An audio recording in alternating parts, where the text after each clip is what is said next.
Bien, pues si estuvisteis la mayoría en la predicación de David la semana pasada, la verdad es que me gustó mucho, que nos aportó muchos datos históricos. A quien no conozca a David muy bien, le encanta la historia y se notó en la predicación. Y quería hacer un breve repaso, porque me gusta hacerlo para ponernos en contexto, sobre todo. Estuvimos viendo que los filipenses, en la semana pasada, eran los habitantes de Filipos, una ciudad de la antigua región de Macedonia, y se nos decía que geográficamente la podemos ubicar en la actualidad en el norte de Grecia, lo que es el norte actual de Grecia. Podemos leer en la palabra del Señor, en Hechos en concreto, que durante el segundo viaje misionero de Pablo, el Espíritu Santo le ordenó específicamente ir a predicar a la región de Macedonia, donde se encuentra la ciudad de Filipos. Allí acudió acompañado de Silas, de Timoteo y de Lucas. Además, también en la palabra del Señor se nos dice que estando Pablo en Troas, tuvo una visión. No sé si lo recordáis. Una visión de un varón macedonio que se le apareció y le dijo: ven y ayúdanos. Vimos también la semana pasada que Filipos era una ciudad muy especial, una ciudad imperial romana, una ciudad que gozaba, por lo tanto, de los privilegios de la capital, de Roma, y se regía por sus leyes y su cultura. La ciudad, además, se nos dice que no contaba con sinagoga. Los judíos se reunían a las afueras de la ciudad, alrededor del río, y se nos narra cómo Pablo acudió a una de estas reuniones y debido a su oración, Dios tocó el corazón de una vendedora de púrpura. No sé si alguien recuerda el nombre, pero es Lidia. Eso es. Pablo decide quedarse en Filipos. Pablo y Silas, dice el texto bíblico en concreto, después de haberles azotado mucho, fueron echados en la cárcel. Pero, y todos conocemos la historia, Dios mandó un terremoto tan fuerte que todas las puertas fueron abiertas, incluidas las puertas del corazón del carcelero. Este es el inicio de la iglesia en Filipos. Las autoridades, después de esto, expulsaron a Pablo y a Silas de la ciudad y así comenzaba la comunidad cristiana de los filipenses. Debemos recordar, nos lo decía también David la semana pasada, en qué momento nos encontramos. Han pasado varios años de todo esto que acabo de intentar resumir. Había concluido ya el tercer viaje misionero de Pablo, regresando a Jerusalén. Allí los judíos, lo podéis ver en Hechos, lo prenden y procuran matarlo, pero los soldados romanos lo impiden. Se encuentra a Pablo bajo custodia de la guardia y es sacado de Jerusalén cuando se descubre una conspiración para asesinarle. Se le traslada a Cesarea, donde tiene varios juicios, y finalmente Pablo, al ser un ciudadano romano, ejerce su derecho de apelar ante el emperador, al emperador. Pablo es embarcado hacia Roma y allí, en Roma, permanece 2 años en arresto domiciliario. Para que os hagáis una idea, encadenado de forma permanente a un soldado romano. Durante este tiempo, un tiempo fructífero, escribe Efesios, Colosenses, Filipenses y Filemón. Pablo, además, veíamos que escribe la carta, en primer lugar, por agradecimiento a los hermanos de Filipos. Les tiene un gran amor, un amor especial. También la escribe para informar a la iglesia de su situación, cuál es su situación en ese momento, y sobre todo para alentarles, para animarles. ¿A qué? A seguir viviendo y luchando por el Evangelio de Cristo. En Filipos, además, vemos a una iglesia que apoyaba a Pablo y lo hacía de 3 maneras: en comunión, cuando estaba con ellos, en oración y en ofrenda, incluso. Varias veces, lo podemos ver en el relato bíblico, lo hicieron cuando estuvo en Atenas, cuando estuvo en Corinto, y ahora que Pablo está en Roma, le envían una ofrenda por medio de Epafrodito. En cuanto al pasaje de esta mañana, que vamos a pasar a leer, nos vamos a encontrar un resumen. Pablo va a hacer un resumen de cómo le han ido las cosas. Una carta, vamos a seguir viendo, llena de agradecimientos, pero en la que también se nos advierte, y David lo dejó caer la semana pasada, un problema que está comenzando en la iglesia. Y es un mensaje para cada uno de nosotros y como iglesia también: la división. En el pasaje de hoy vamos a ver a un Pablo que expresa de una manera muy sincera la incertidumbre, o podríamos decir inseguridad, en cuanto al destino de lo que le espera. Simplemente no sabe el veredicto del emperador. Hay dos opciones: libertad o muerte. Pero expresa algo con mucha seguridad y lo vamos a leer a continuación. Está seguro y confiado en que Dios controla todas las cosas conforme a su propósito y a su voluntad.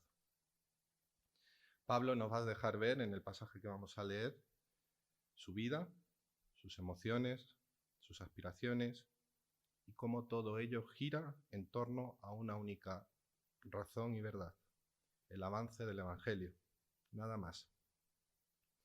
Pablo vive por y para Cristo y se goza en ver la vida y sus circunstancias desde ese punto de vista. Vamos a leer el texto que tenemos para esta mañana. Filipenses capítulo 1, versículos del 12 al 30. Filipenses 1, del 12 al 30.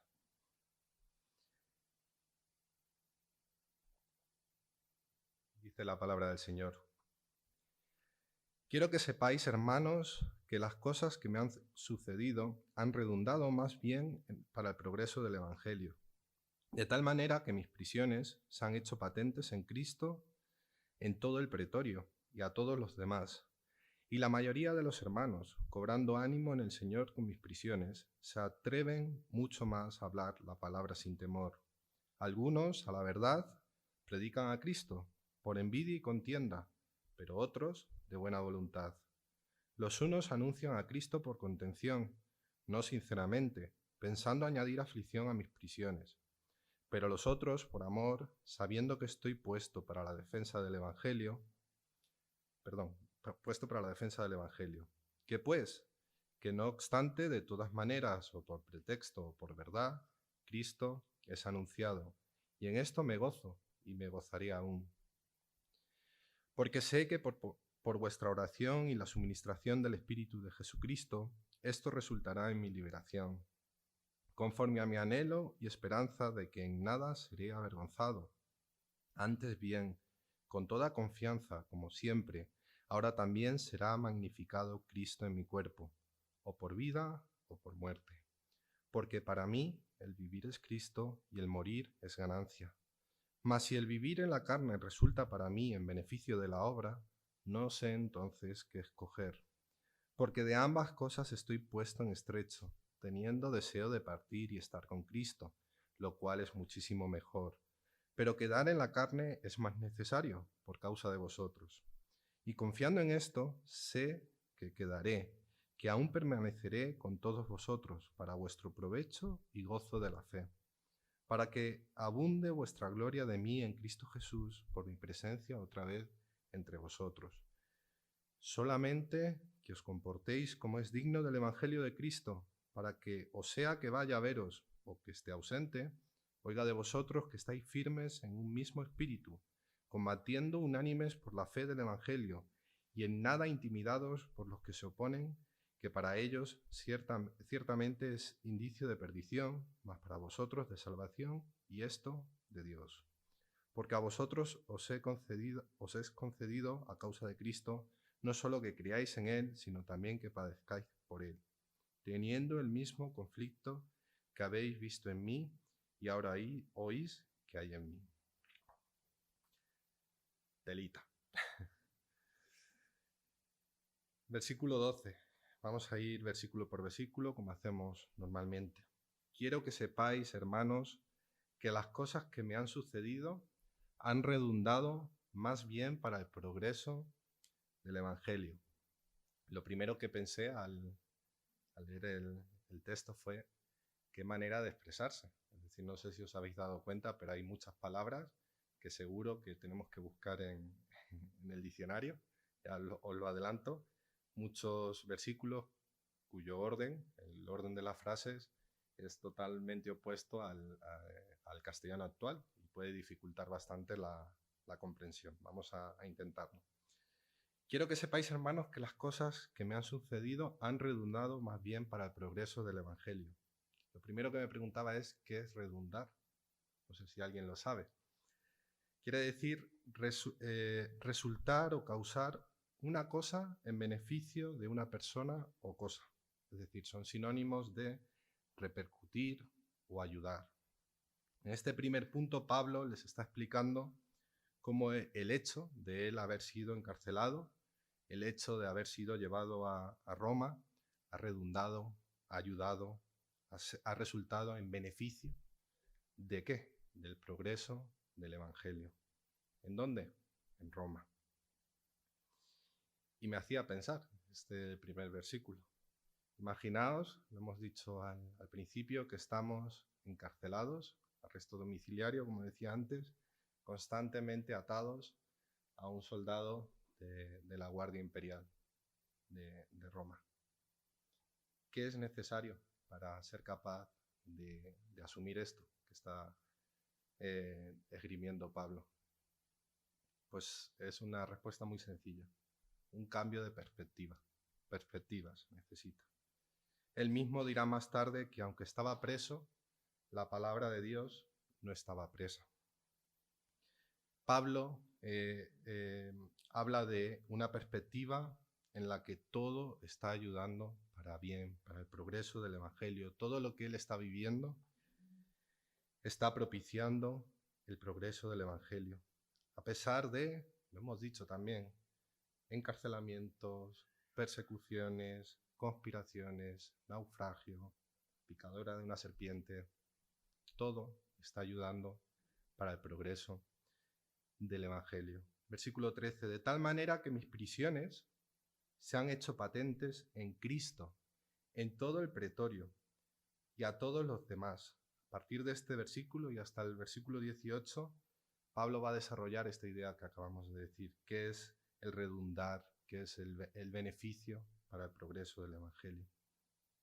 Y aquí me hacía pensar también, de tal manera que mis prisiones se han hecho patentes en Cristo en todo el pretorio. Y me preguntaba, ¿qué es el pretorio? David, que le encanta la historia, seguro que lo sabía, pero yo no lo he tenido que buscar, no sabía lo que era. Y me he ido a la etimología de la palabra. Pretor en latín significa general. Y el pretorio era el edificio desde que el gobernador de Roma ejercía su labor. De hecho, la guardia imperial se denominaba la Guardia Pretoriana. Se calcula además, me parece muy curioso este dato, que en toda la ciudad de Roma había alrededor de unos 9.000 soldados que velaban por la seguridad y establecer la seguridad en la ciudad. Y este versículo nos está diciendo que gracias a la situación que Pablo estaba viviendo, gracias a la prueba que él estaba pasando, el Evangelio se había difundido. Se había difundido en este edificio donde vivía el gobernador y además, dicen varios eruditos, que por toda la Guardia Imperial. Imaginad, más de 9.000 soldados de la ciudad. Ahora veremos que no solo en todo el pretorio, sino que también en el resto de ciudadanos. Y pensaba, ¿cómo es esto posible? Bueno, Pablo permaneció, como decía, más de 2 años bajo arresto domiciliario, permanentemente encadenado a un soldado. Pienso que Obviamente no puede ser siempre el mismo soldado. Entiendo que habría relevos entre ellos. Y lo que sí está claro es que Pablo provocó, impresionó a las personas que estaban a su alrededor. Vieron a un preso que era diferente, y era un preso diferente a los demás, en primer lugar, por el motivo por el que estaba preso. ¿Cuál era el motivo por el que estaba preso Pablo? Su mensaje: predicar a Cristo. Además, seguramente lo veían orar. Pablo oraba. Lo escucharían preparar las cartas para las iglesias. Lo verían alabar al Señor. También lo hemos visto cuando él estaba en la cárcel. Verían su actitud, su gozo, su gratitud, a pesar de la situación. La fama de Pablo se fue difundiendo por toda la guardia, por todos los ciudadanos de Roma, lo acabamos de leer, y a todos los demás, dice, creyentes y no creyentes. ¿Por qué? Porque la mejor forma de presentar a Cristo era el testimonio de Pablo a través de sus vivencias y de su prueba. Sigue diciendo el versículo 14, y la mayoría de los hermanos, cobrando ánimo en el Señor con mis prisiones, se atreven mucho más a hablar la palabra sin temor. Los cristianos en Roma tomaron aliento, se llenaron de ánimo, de gozo, al ver el testimonio de Pablo. De modo que esto ayudó a que cobrasen ánimo para el mismo cometido que tenía Pablo: predicar el Evangelio. Sin embargo, vamos a ver a continuación que no todos predicaban el Evangelio con las motivaciones genuinas, sanas o adecuadas, por decirlo de alguna manera. Versículo 15. Algunos, a la verdad, predican a Cristo por envidia y contienda, pero otros de buena voluntad. Versículo 16. Los unos anuncian a Cristo por contención, no sinceramente, pensando añadir aflicción a mis prisiones, pero los otros por amor, sabiendo que estoy puesto para la defensa del Evangelio. Aquí es cuando empiezan los versículos a enrevesarse un poco. Me ayudé en estos versículos en otras versiones. Lo voy a leer, ¿vale? Es cierto que algunos predican a Cristo por envidia y rivalidad, pero otros lo hacen con buenas intenciones. Estos últimos lo hacen por amor, pues saben que he sido puesto para la defensa del Evangelio. Aquellos predican a Cristo por ambición personal y no por motivos puros, creyendo que así van a aumentar las angustias que sufro en mi prisión. Muchos de los cristianos de Roma se sintieron conmovidos, como decíamos antes, alentados, animados por el testimonio de Pablo, por su situación. De manera que, de una manera sincera, genuina, de corazón, predicaban. Lo hacían con más ahínco, con más ánimo, con más gozo, deseando también el progreso del Evangelio. Y lo único que les movía era el amor hacia los demás, el amor que tuvo Cristo por ellos. Sin embargo, hemos leído que había personas que se sentían quizá amenazadas por la presencia de Pablo en su ciudad.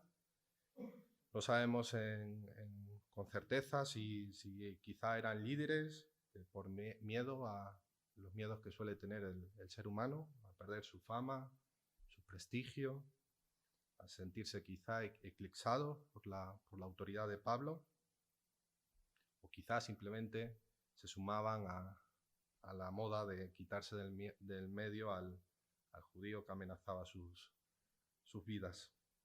Versículo 18. ¿Qué pues?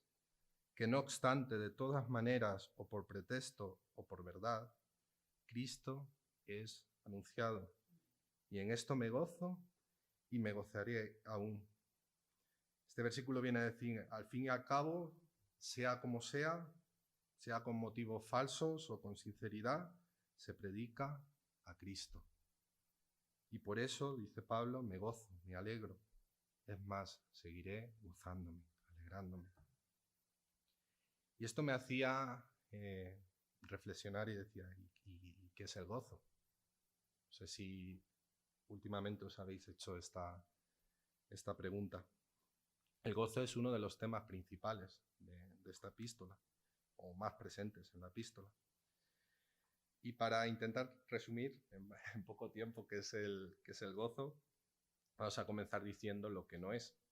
El gozo no es euforia, el gozo no es un sentimiento, el gozo no es alegría continua, el gozo no es poner la frase esta que al mal tiempo buena cara, ¿no? El gozo no es ponerte una careta los domingos con una sonrisa, no es la ausencia de problemas, no. ¿Qué es entonces? Me preguntaba. En primer lugar, Gálatas nos enseña que es uno de los frutos del Espíritu. El gozo es algo que Dios va generando en ti y en mí, y lo hace cuando tenemos una relación genuina, verdadera, con Él. Además, el gozo es una satisfacción, una paz que no sabemos explicar, pero que se experimenta sean cuales sean las circunstancias por las que atravesemos. El gozo, además, se desprende de una convicción que tenemos o debemos tener cada uno de nosotros. La convicción de que somos hijos de Dios y de que como somos hijos suyos, Él nos cuida y todo lo que ocurre en nuestras vidas es conforme a sus propósitos. El gozo, además, nos mantiene, nos ayuda a vivir enfocados en Cristo, en su Evangelio, como le ayudaba a Pablo. Este era el enfoque que Pablo tenía. Él se mantenía en gozo porque vivía constantemente enfocado en Cristo y en su Evangelio. Y me hacía meditar. Quizás si Pablo se hubiese centrado en sus circunstancias, en los momentos que estaba viviendo, pienso que personalmente que seguramente se habría hundido, al menos un poco. Pensémoslo, prisionero durante 2 años, atado con cadenas, gente de fuera que hace complot para asesinarle, gente que quiere quitárselo del medio. Sin embargo, su vida, su mente, sus preocupaciones, todo en Pablo giraba en torno a un eje central, el progreso del Evangelio. Esta era su principal aspiración en la vida, y no solo en la vida, aún en la muerte, como veremos más adelante. Él aprendió, cambió la perspectiva que decíamos al principio, a ver las situaciones, su circunstancia con este prisma. Lo único que le importaba es que todo había sido bueno para una buena proclamación de salvación. Había redundado, como hemos dicho al principio, en el progreso del Evangelio. Me hacía pensar, a mí personalmente, no hace falta que respondamos, cómo encaja esto en tus circunstancias, en los propósitos que tiene Dios para tu vida, que cada uno reflexione. Sigue diciendo Pablo, hemos terminado en el 18, en esto me gozo y me gozaré aún, porque sé que por vuestra oración y la suministración del Espíritu de Jesucristo, esto resultará en mi liberación, conforme a mi anhelo y esperanza de que en nada seré avergonzado. Antes bien, con toda confianza, como siempre, ahora también será magnificado Cristo en mi cuerpo, o por vida o por muerte. Pablo se goza al entender que Dios ha usado estas circunstancias para hacer que su reino avance. Pablo se goza porque confía en que Dios hará de su situación lo mejor, no para Pablo, para el ministerio. Y lo hace aún sin saber cuál es el veredicto que decíamos antes del emperador. No sabe qué va a ocurrir con él, libertad o muerte. Aunque pueda parecer lo contrario, Pablo no está del todo convencido de que vaya a ser liberado de la cárcel. Pero sí se muestra convencido de una liberación, y el original habla de salvación. Se muestra seguro, y lo dice en el versículo 20, sabe que el Señor lo librará de ser avergonzado. Me preguntaba, ¿en qué sentido? sea cual sea el veredicto del emperador, sea absuelto, sea para muerte, sabe que Dios lo ayudará a mantener el buen testimonio de Cristo. Por eso dice, será magnificado Cristo. El juicio en Roma, de hecho, ya se había celebrado y lo único que le quedaba era esperar el veredicto del emperador. Y esto hace reflexionar a Pablo también, y lo vamos a ver a continuación en el versículo 21. Hace que se plantee la posibilidad de morir. Y entonces es cuando formula una de estas frases, para mí más emocionantes y profundas. Versículo 21, porque para mí el vivir es Cristo y el morir es ganancia. Como decía antes, la vida, la muerte, toda su existencia, toda la existencia de Pablo cobra su sentido en Cristo Jesús. Y al igual que para Pablo, todos sabemos que para nosotros debe ser igual. El centro de nuestras vidas, de nuestras aspiraciones, de nuestros sueños, de nuestros deseos. Estamos diseñados, es una cuestión de diseño, para vivir con y para Jesús. Y de ahí es de donde emana precisamente el gozo del que hablábamos antes. De ahí es de donde emana la auténtica satisfacción del alma, del ser humano. Y esto me hacía pensar también a mí. Y decía, Mitze, ¿cuál es el centro de tu vida? Creo que es una pregunta que nos tenemos que hacer cada uno de nosotros. ¿Cuál es el centro de tu vida? Si es Dios, perfecto. Pero si no, sabéis que estamos cometiendo un pecado que tiene nombre y se llama idolatría. Estamos dando el lugar que le corresponde a Dios, a otra persona, a otra situación, a otra cosa. Estamos dando el tiempo, la atención que a Él le pertenece. Y hay múltiples ejemplos, lo hemos visto de hecho recientemente en Primera de Juan, creo que lo estuvimos viendo.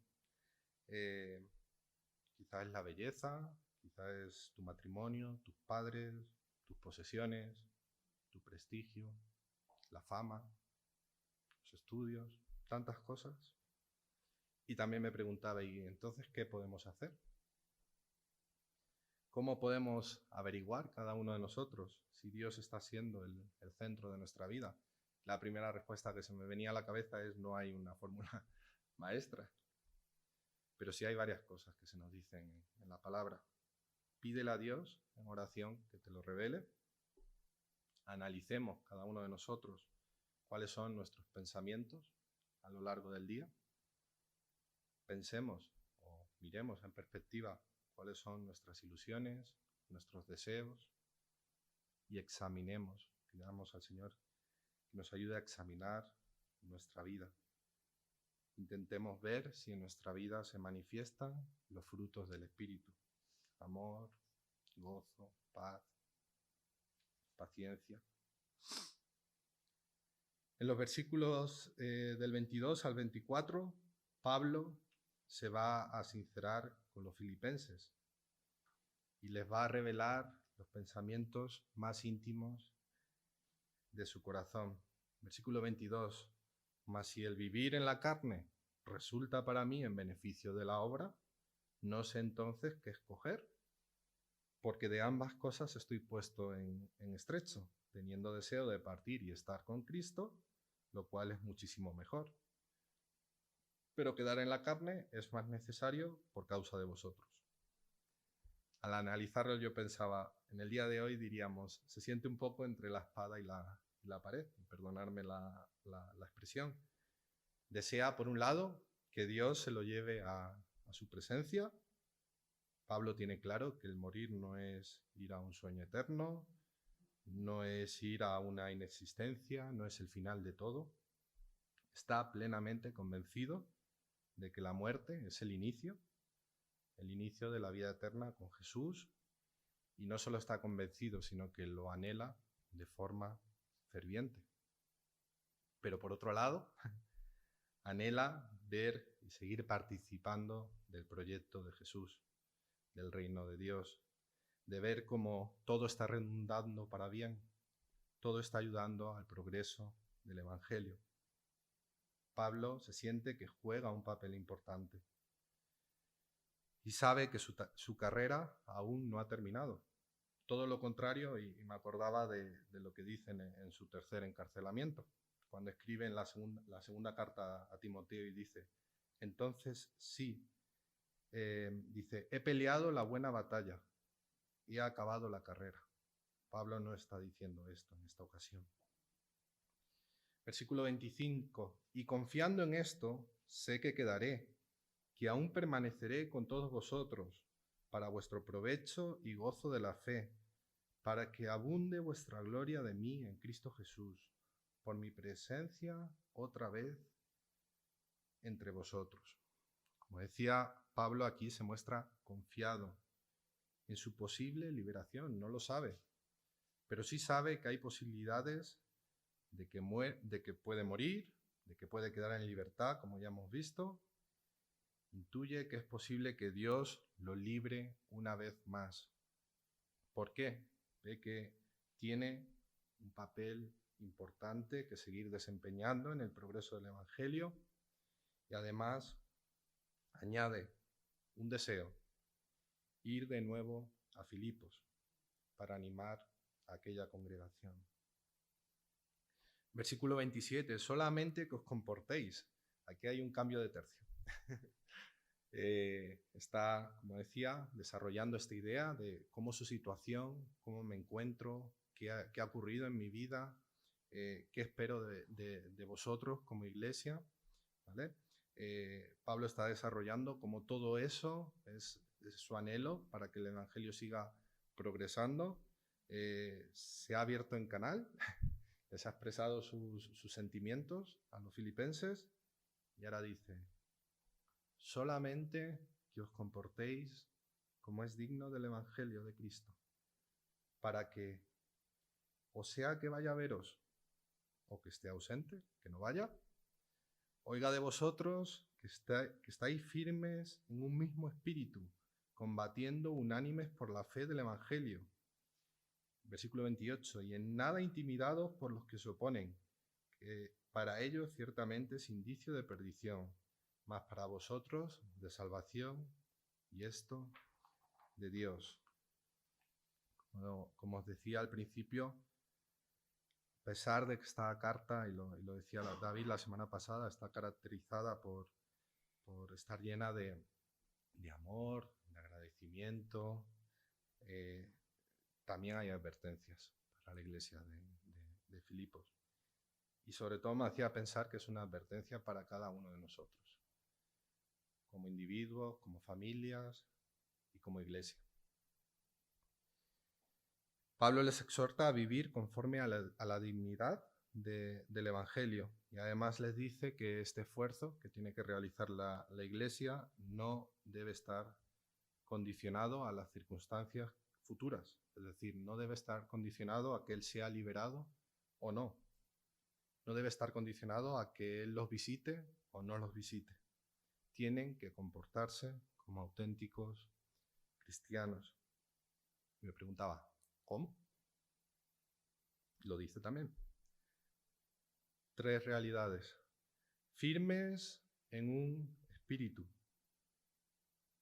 Mantener la unidad entre hermanos.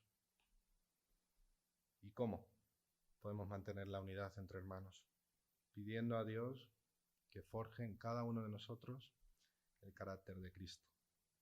¿Cómo? Mansos, humildes, serviciales, llenos de amor los unos por los otros. Manteniendo a raya el resto de lacras. ¿Cuáles son las lacras que pueden verse o darse en las iglesias? Crítica, chismes. Además nos dice, combatiendo unánimes por la fe del Evangelio. Pablo dijo esto en un contexto donde combatir por la fe podría suponer la muerte. Él mismo lo estaba experimentando en sus carnes.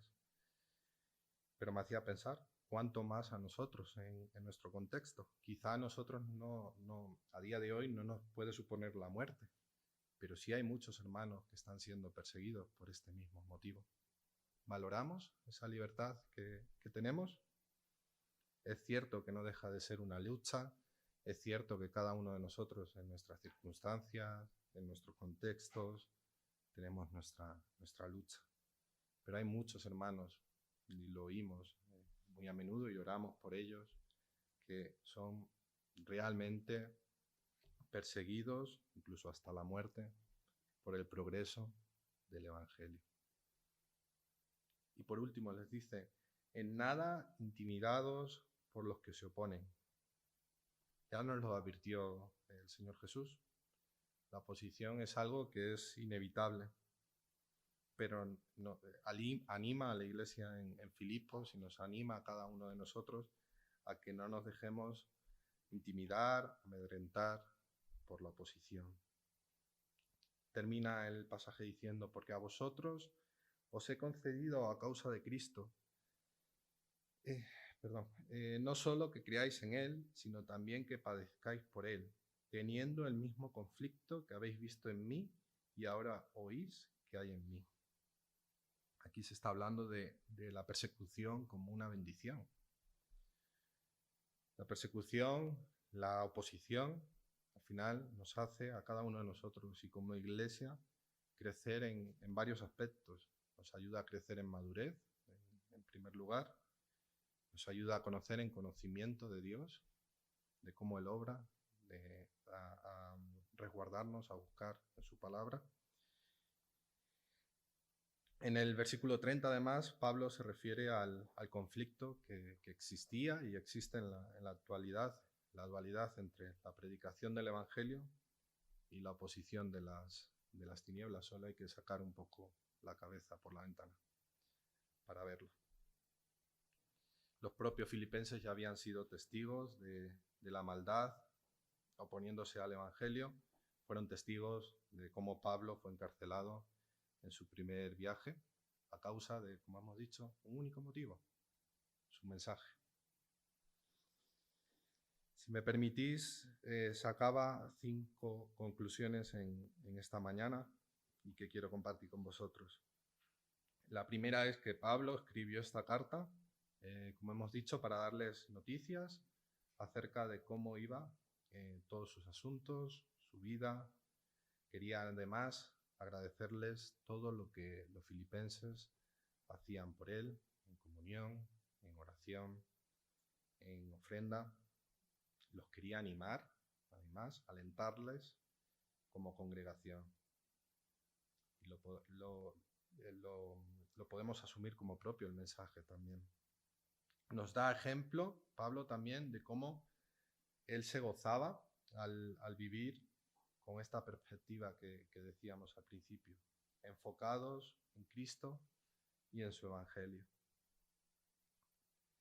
Además, el apóstol explica, la tercera conclusión, cómo el Evangelio había progresado gracias a sus tribulaciones, lo que hemos dicho, cómo todas sus circunstancias habían redundado en el progreso del Evangelio en Roma, en el pretorio. La cuarta es que Pablo expone su confianza en que Dios hará con él, a pesar de todo, Dios hará con él lo que sea más favorable para su ministerio. Y la última es que Pablo nos exhorta a cada uno de nosotros a vivir enfocados en Cristo y en su Evangelio. El único eje para dirigir nuestras vidas. Vamos a darle gracias a Dios.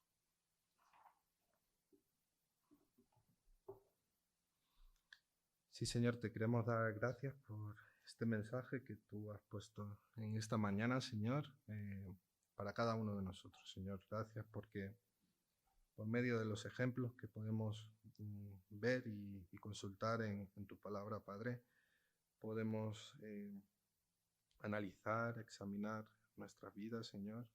Pedirte a ti que nos ayudes a cambiar lo que sea necesario, tanto en nuestras perspectivas, nuestras circunstancias, en cuanto al gozo también, Señor. Pedimos que nos ayudes a cada uno de nosotros a vivir para ti y a ser conscientes, Señor, que cada una de las circunstancias que vivimos, a pesar de las persecuciones, a pesar de la oposición, a pesar de la maldad, Señor, todo, si tú lo permites, puede redundar para el progreso de tu palabra, Señor, para que otros puedan llegar a conocerte por medio del testimonio, Señor, de nuestras vidas. Ayúdanos, Señor, a vivir en consecuencia, Padre, a entregar nuestras vidas a ti, a descansar en ti, Señor. Te pido que nos ayudes en esta semana, que nos cuides a cada uno de nosotros y ahora nos lleves con bien a nuestros hogares, Padre. Te lo rogamos en el nombre de Jesús, tu Hijo amado. Amén.